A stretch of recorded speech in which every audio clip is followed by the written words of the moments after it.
Welcome to the Winedown, an afternoon podcast where two techie blokes sit down over a bowl of wine and chat about what's happening in the world of tech. Enjoy while Scott and Nick open up about their week in technology.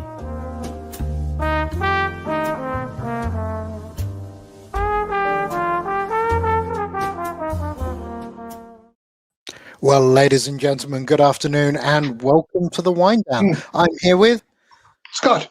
Hello, Scott. How are you? Hello, Nick. How are you going? I'm very well indeed. Now, we're doing the Winedown a little later than we normally do today. We're coming out at about 4:15 in the afternoon here in Sydney. But there's a difference. Not only are we in lockdown, almost the whole of the country's in lockdown. Yes. So you get to watch us from the glory of your own home.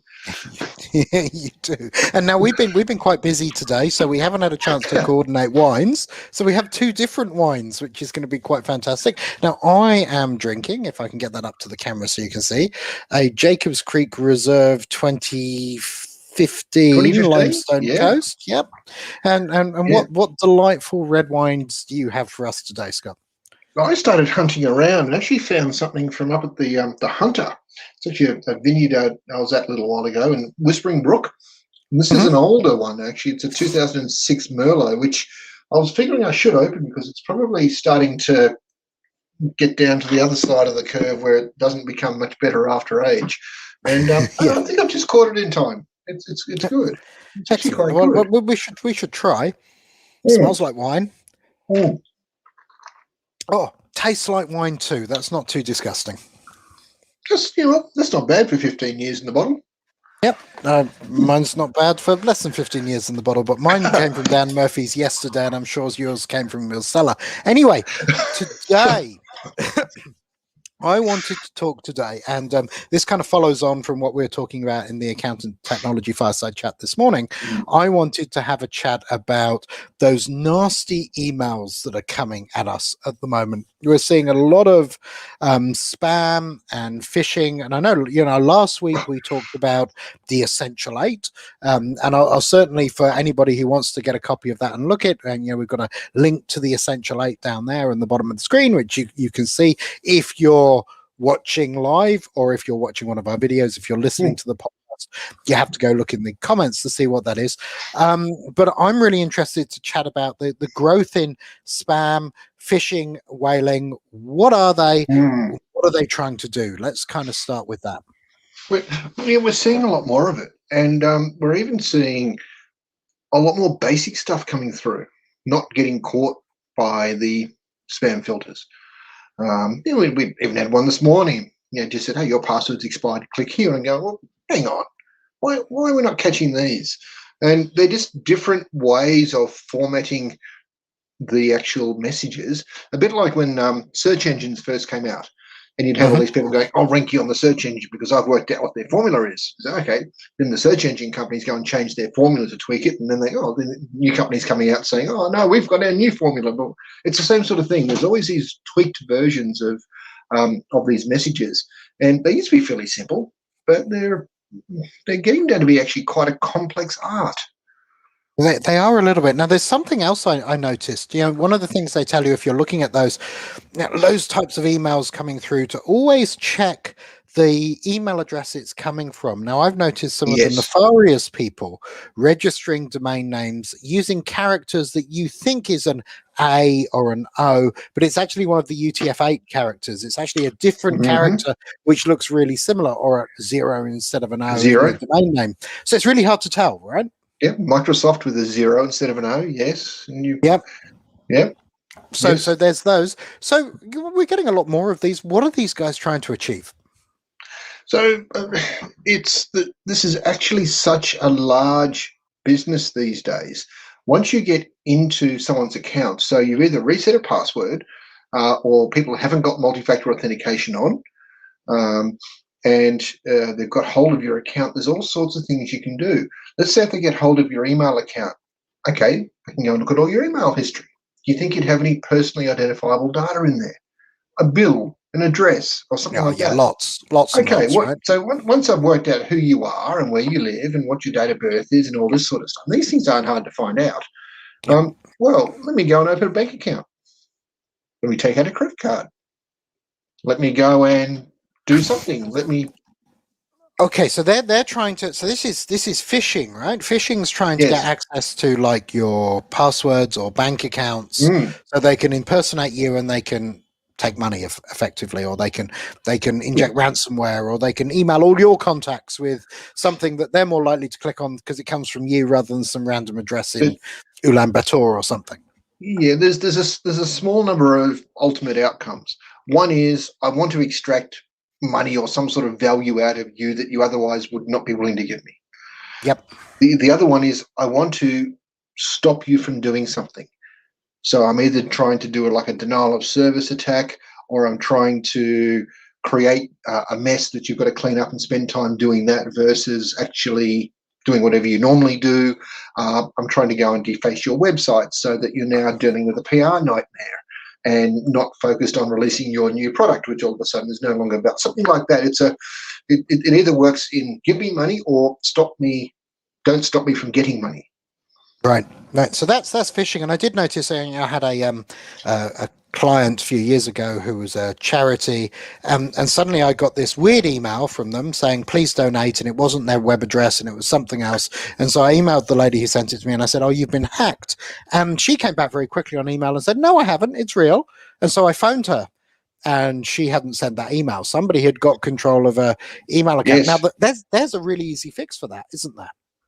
Well, multi-factor authentication is an easy one. I didn't even prompt you for that. That was awesome. Dead right. Multi-factor authentication is the fix for that, right? Of course, the other one is don't use one-character passwords, but that's another story. So multi-factor authentication, loads of users dislike it. How do we make it easy? Yes. Look, so it is getting better. Even things like the standard Microsoft Authenticator now, when applications integrate with the authentication tools, they can do pushes rather than just say, "Hey, go look up your code and type it in here," which is it's a manually obtrusive step. You've got to go and find it, open your app, find the code, type it in. It's annoying, but I get it. Mm-hmm. And applications have now said, "Okay, I'm going to identify your browser and sort of fingerprint it, and that way I know if it's you, you're going to say that machine's safe for 30 days." And that's a common thing that a lot of applications are saying. I'm quite happy if you put the MFA code in to say you're good for the next 30 days of that using it, because what's the likelihood of a hacker in an overseas country getting into your physical machine to actually use it as well? Good point. And also they're looking at it going, if you're somewhere else, if you're in a different country, I know there's all those checks. So that's cool. So that's one thing. That's phishing, right? So phishing, we kind of stopped dead with a couple of things, I think, from what you're saying. Multi-factor authentication means even if they get in, they're not in. But also you've got to be careful about clicking on things and responding to these emails. And this morning I was talking about if you get an attachment that's a .htm file, never, ever, ever open it. It cannot be good, right? Unless you're a software developer, receiving an .htm file cannot be good. No, there's quite a few extensions that will just automatically go and do things. It's like running an exe file or something like that. Interestingly, the Essential 8 actually does not have on it a recommendation for using a virus scanner. Wow. Now, I think the concept is that one of the items of the Essential 8 talks about having this safe list of applications that you're only allowed to run these once. That way it doesn't really matter if you get a virus. In theory, it can't run anyway. Yeah, good point. But the average person is not going to have a safe list on all of their machines. You don't know what you're running. So, that's why they're so important. I must say, I'm going to do a little aside about some technology I played with this week, Scott, which blew me away. So I've been playing with Windows 8, as you know, and I've been running Windows 8 now for a couple of weeks, and I've done a couple Windows of 11, maybe? Sorry, Windows 11. God, dear, it's the wine. It's the wine. But thanks for catching It's the wine.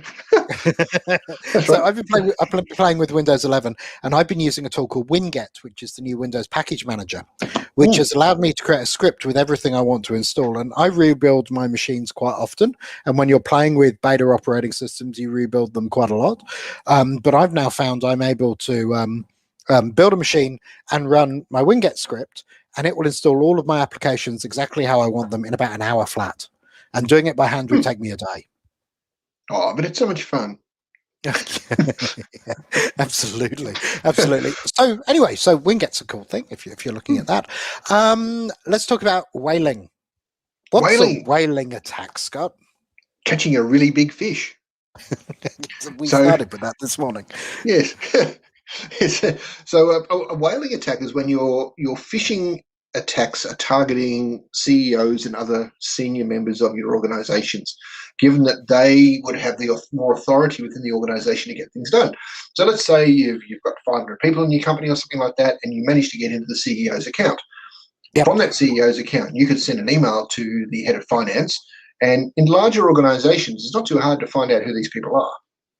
Yeah, I would say Especially if you're in the even in smaller organizations, I just that's have true. to look at LinkedIn and find out people's jobs and where they work, and I've got them, right?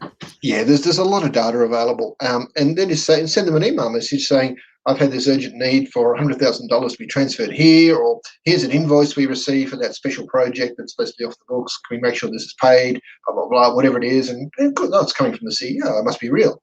Go and pay it. So how do I send an email pretending to be the CEO of the company?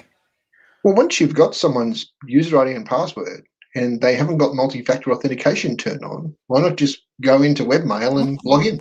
Okay, so there's that one. Let's say I don't have their username and password. Let's say I'm just external, but I know you're Scott Atkinson, and I know the guy who looks after the books is named Bob Yes. Bogard or something. I'm making names up Okay. to protect the innocent. I've seen whaling attacks, and they were quite common for a while, where he'd get an email that looked like it came from you, right? The name would Yes. say Scott Atkinson. I'd look at it on my phone; it would say Scott Atkinson. It would say something like, are you busy this afternoon?" And you go, "No, I'm not busy, thank you." They go, "Oh, can you do a transfer for me?" "Yeah, sure, I can do. What do you want transferred?" And suddenly that conversation happens, but it's not going to your email address, so you're missing it. So how do people spoof those kind of emails, and what technology do you need to implement to stop that? Because I'm sure there's something I know there's something that stops it, but I know you know. So there are the technologies to catch that sort of thing are in the email filtering. There is one that comes with Office 365, and if you've got a business premium license, Microsoft 365 Business Premium license, you are licensed for that extra Office 365. They call it Microsoft Defender Office 365 Plan 1. I think I got that right. These names keep changing. It's very annoying. Anyway, but they actually do the mail filtering, and they also do a level of mail filtering and a level of safe URL links. So if you ever get a link to something in your email and you don't know, how do I know if this is safe or not? Well, actually, the whole filtering concept is that link gets replaced with a link back into Office 365 that says, I'm going to go and run that and see if it's safe, and then pass the real link back to you. So, well, there are tools out there that do this, but it's easy to go and change the way emails are sent. Any crafted email tool you can go and say, tell the target system this email is from Fred, and Fred's email address is whoever, yet behind the scenes it's actually from somebody else. Okay, so what about DMARC records? What do those do? Look, DMARC helps because it tries to authenticate who are you sending from, and if you set DMARC up, it's a concept that says, I'm secured at this end. I'm going to look and make sure that you are secured at the other end with the credentials for your domain. And therefore, anything that flows back and forth, you can say, oh, you've got the right credentials in there. You must be a valid email. Of course, anyone trying to spoof your email address coming from somewhere else is not going to have those valid credentials. Therefore, they can't verify that method. Okay, so that's DKIM as well. So there's DMARC, DKIM. You do have to be a little bit careful. It's a great thing to go and turn on, but you'll then find some things start breaking. In particular, older applications that try to send emails out themselves that have got no concept of DMARC or DKIM. You may have third-party mail gateways in use. They may not understand them if they haven't been updated. It's not just a matter of turning it on, and it does take a bit of effort to get it right. Once you've got it on there and right, though, you are a lot better off. Okay, so if I was a small and medium business and I'm running, Office 365, and I don't have anything very complicated in my environment, turning on, I can talk to my service provider to turn on these things, and that would, because I think the people at risk here in the main rather Yes. small and medium organizations, right? They don't have the controls and the boundaries, and it's very easy to fool people who haven't been trained in how to spot That, spam and phishing and whaling, right? that is one group, and there's another very key group as well, and that can even be larger organizations that have older systems or older applications that don't work very well with modern security technologies, and therefore they've specifically been excluded from things, or things like, So we don't. Yeah. you're back to the old technology puts your business at risk, and now here's a whole Well, nother area where it puts you at risk, right? you're only as strong as your weakest link. If you've gone and spent like $1 million of security tools and systems and whatever on all these things, yet you've got an old photocopier sitting in the corner that's got like really old code, so old that you know that it can get hacked. And there's, by the way, ways to go and hack photocopiers and sit on the network. Then you're only as strong as that photocopier. That's the whole thing. It's their issue. Even this week, we just saw this week a 16-year-old bug in a print driver was found. Yes.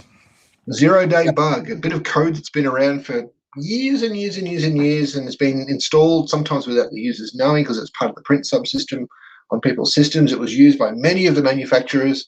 And it got a bug. It allows you to go and run code without anyone knowing. And go figure. I'm sure there's still lots of that. I know there's been a bunch of work on. I was at Microsoft when we had the Secure Code Initiative, where every employee had to go and check code for security flaws. Right? We're checking buffer overruns and all sorts of things. Massive project across millions and millions of lines of code in the organization. And yeah, even though that's secured Windows and that's secured the Microsoft products, you're right. You've got all these add-ons. You've got video drivers and printer drivers and disk drivers and things which can put your entire system at risk. Well, what it comes down to is some of the things you buy. How well do you trust the development teams behind that product? Now, if you're looking at something like Office and Windows, and so okay, look. Microsoft's got a lot of developers. They've got a security practice, quite a large one. They've got the principles and processes in place. That's pretty safe. If you end up getting something from like a manufacturer that's traditionally not known for software development, you've really got to question what is their take on security. This is when things like the fridges with all the built-in engines and the microwaves with the AI Wi-Fi connected, all these things that can connect to networks came out. The trick in the marketing was, hey, we're a Wi-Fi connected house. All of our appliances connect into Wi-Fi sort of thing. Yeah, but those companies don't know anything about IT. They make really good fridges. Maybe they make a good TV set or something like that. But they're not known for secure coding practices. And in many cases, the code on there was something they managed to find very cost effectively on the net. They whacked it on, it works. So, woohoo, marketing, tick, off we go. And they're full of holes. So here's a question for you. If I'm sitting there in my business today, and obviously I've just heard probably about DKIM and the Essential 8 and all sorts of things. I've got a bunch of users sitting here who will click on anything that comes in through an email. How do I train them? And it was quite funny. I was talking about this like 8 or 9 times this week. That we used to, back in when I started in IT, my second job was for a value-added reseller, and they had a training department. And almost any service provider or solution provider back in the day had a training department, and they had rooms full of people coming in and doing training courses left, right, and center, learning about Windows and Word and Excel and Access and all of these things that we seem to think people have learned by osmosis, and certainly looking some of the kids out of school, they haven't. But that's gone. How do we train our staff to be able to identify? And I think I'm pretty skilled at this, and I get caught every now and then. How do we train our staff to identify these kind of things? What are there services out there? How do we do it, Scott? There are services, and this is an interesting point, because you're right. In days past, you'd have these training courses, and no one goes on them anymore. It's a cost thing. It's a time thing. It's the cost is too high. The time is too long. You've got to be able to have these brief updates, and they really go and talk to your service providers about them. There are ways where they can offer those. There's a lot of tools on the internet that do a lot of providers that offer them as SaaS services now. You can set them up yourselves. It helps if you've got someone that knows how to schedule them and how to run them and various things. So, well, it could be your service provider has got details about these. They should be using them. They should be running them. And they're not that hard to run at the end of the day. You can get a nice little report, and you can actually go and send out. So what will happen is I'll go and, for example, into a client and say, we're going to send out some sample emails to all of your staff. We're going to see how they respond. So the first email is going to be, oh, hello, I'm from CommBank. Your credit card is expiring. Click here to renew.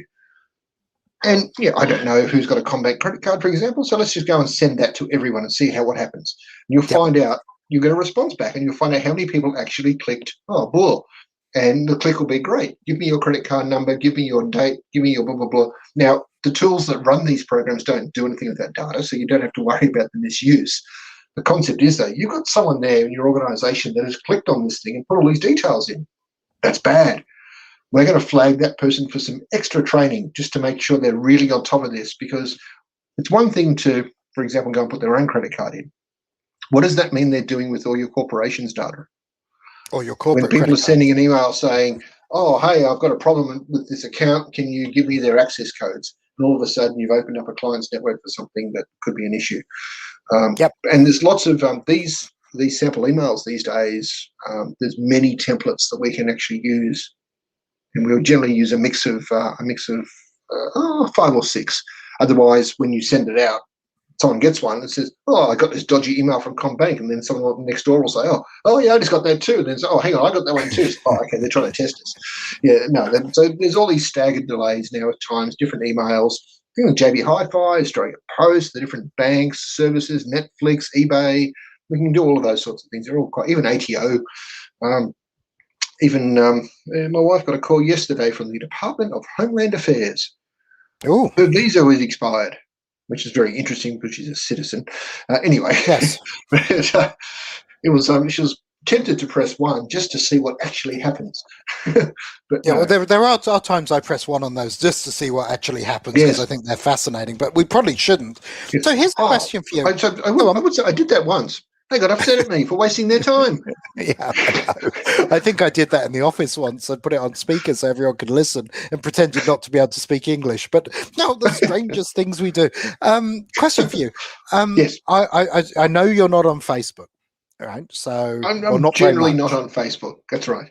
So one of the things you'll see if you were on Facebook is there's all these messages going around. Find out your porn name by adding the street you were first born in, the street you first lived in, and your first girlfriend's name together. Or find out your stage name by adding your mother's maiden name and your date of birth or something. I'm using strange ones, but they're certainly doing this. So here we've got people seemingly looking at innocent things, but there's behind that is people building databases of this stuff, right? Absolutely. There was the Russian tool a year ago or so that said, take your photo on your phone, upload it, and we'll show you what you look like in 100 years. And there's everybody doing this, going, oh, look at that. Yeah, great. What are you doing? You're sending a photo of who you are now, and it was getting stored on this Russian website. They're using that. It was investigated. They were collecting the data. It was just an easy way to ask people to send their phone. Now, and there's an old TV show that said something about this. You can go and whack people over the head with wet newspapers and say, give me your data, give me your data, give me your data.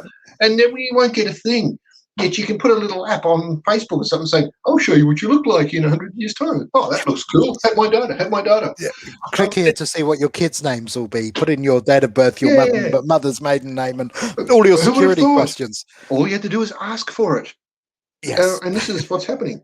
We saw that we've seen just recently Russia's been involved. They've been caught out by the US government and various governments for hacking attempts using all this sort of data. China's just been called to the table this week. That's very interesting. I don't know where that's all going to head. It doesn't have to be Russia and China, right? This is not. Right. Everyone's going, it has to be state-sponsored. It really doesn't, does it? No. There's a couple of ways to look at this. One is that commercialization. Hey, give me money. I want money. Just let's see what we're getting stored. The other thing is, of course, the more data I have about what happens in other countries, maybe I can use that data to do something at a country level. I don't know what happens there, but it's all very interesting and suspicious and worrying. It I is. noticed But even just this week, what is it? Australians lose $7.2 million to computer takeover scams in 2021. I actually thought it was more. wow. That's interesting. That's just the computer takeover scams. So this is the And ones then where you've they got, come in, they remote control your computer, and then they extort yeah, money from you it's somehow. as someone said, it's a bit depressing because Telstra, for example, will now only send you an email bill.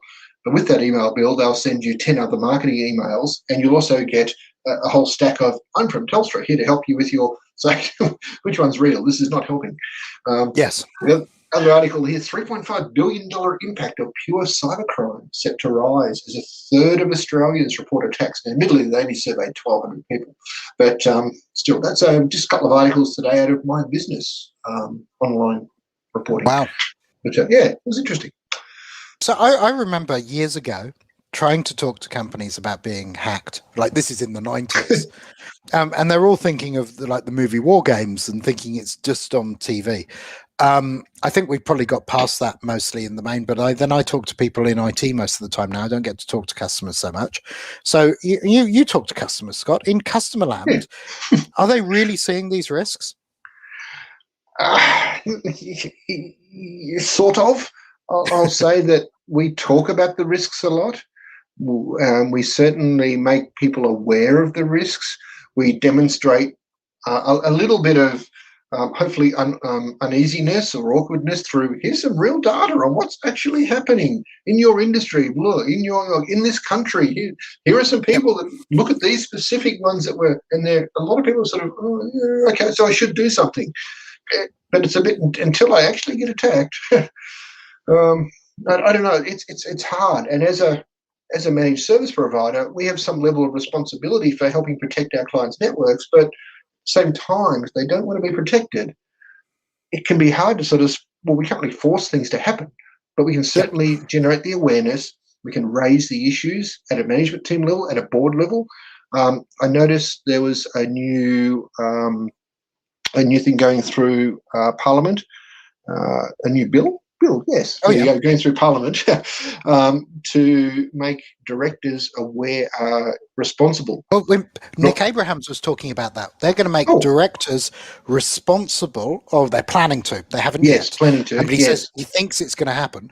They're going to make directors responsible for cyber incidents in their business. So you can't turn around and say, but I hired a third-party organization and I outsourced that. Right. It's one of those responsibilities like superannuation that you can't outsource. Now, you can ensure... you actually have to show that you were involved, you understood the risks, you took the appropriate actions, and you then verified that those actions were happening. Yes. To get the little tick in the box that says, okay, you've done the right thing. I get it that you still got hacked. We can't prevent everything, but at least it wasn't something dumb because you just said, oh, someone else handles that.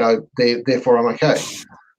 And I think that's I'm seeing a shift in and it's kind of following the trend of the millennials in the workforce, because now we're 50% of the workforce are millennials, which is for me such a scary place to be. But I'm sure for the generation above me, thinking 50% of us would be in the workforce, it scares them too.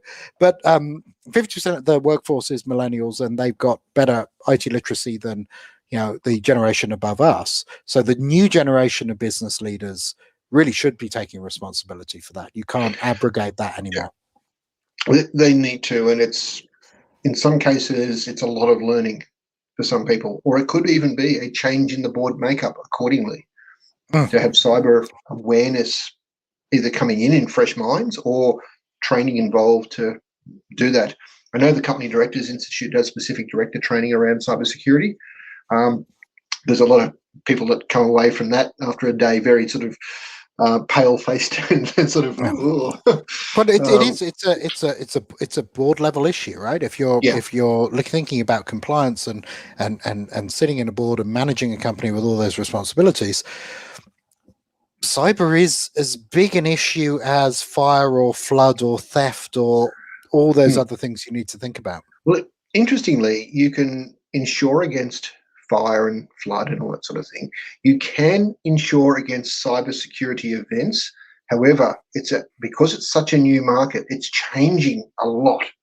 And what we're seeing is the insurance companies are now, having had their first wave of claims come in, where they're understanding where are our real risks and what happens to it. You've now got to have things, they're updating their policies, and you now need to be able to show, hey, I've actually done the right thing to put these various protections in place. I'm not just taking out an insurance policy, leaving my business wide open and then hoping you'll pay if anything goes wrong. Because they're the ones that are saying, well, no, you didn't protect anything. We're not going to pay for that.